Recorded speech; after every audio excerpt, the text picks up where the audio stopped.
biggest safety issue that concerned me was the unevenness across the department, the sense that some groups seem to be very aware of safety and other people seem not to be. There seemed to be a lot of variability. As a department head, what was most troubling is the lack of standards, the lack of a uniform approach and appreciation across the faculty, across all the research groups.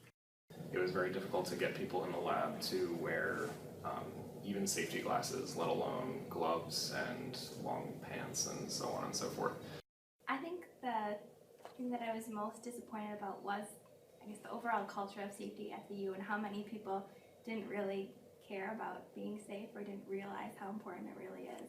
There wasn't that wholesale culture of safety, the phrase we always use now, that it wasn't just a standard, a given, that this is something that is important. This is something we care about. A culture of safety to me would be all of the shared values and opinions and procedures on safety.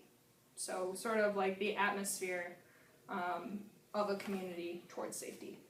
Well, the culture of safety has more to do with communication and your response to stimulus. So if you notice that one person is not wearing their PPE, for example, how people observing that respond defines your culture.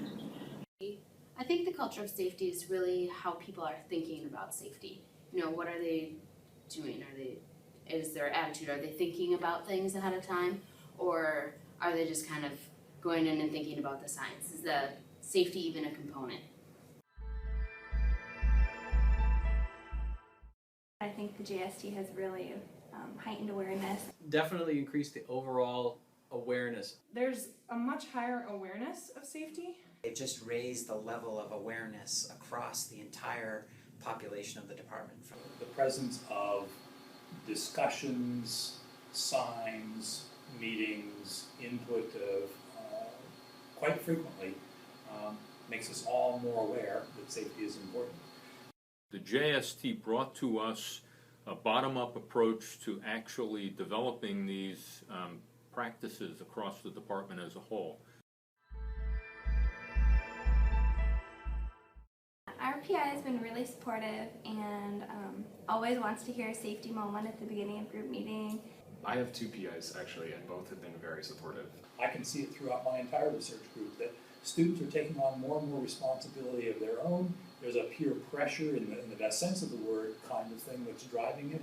It doesn't have to come from me as a PI telling them to do something or asking or insisting. I'm not very good at those things anyhow, but far better that we're all buying into this. When it's a grassroots kind of movement, it's that much more powerful and beneficial to everybody. And then that makes my job easier as well. Oh, I absolutely think that involvement in the JST is beneficial for the graduate students and postdocs.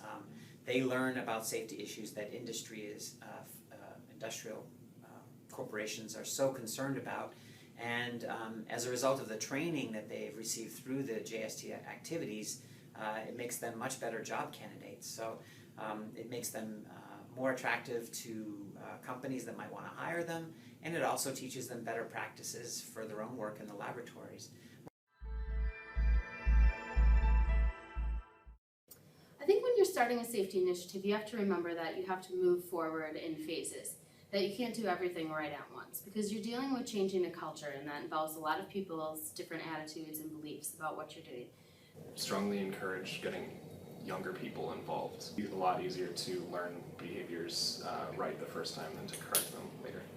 The biggest thing that I think has helped us be successful is that we've been adaptable.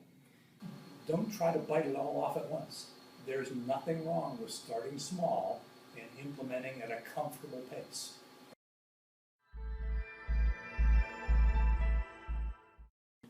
What we never could have done on our own was suddenly make everyone think about it all the time. This would be nowhere if it weren't for the enthusiasm, the creativity, the discipline that our great students and postdocs have brought to this.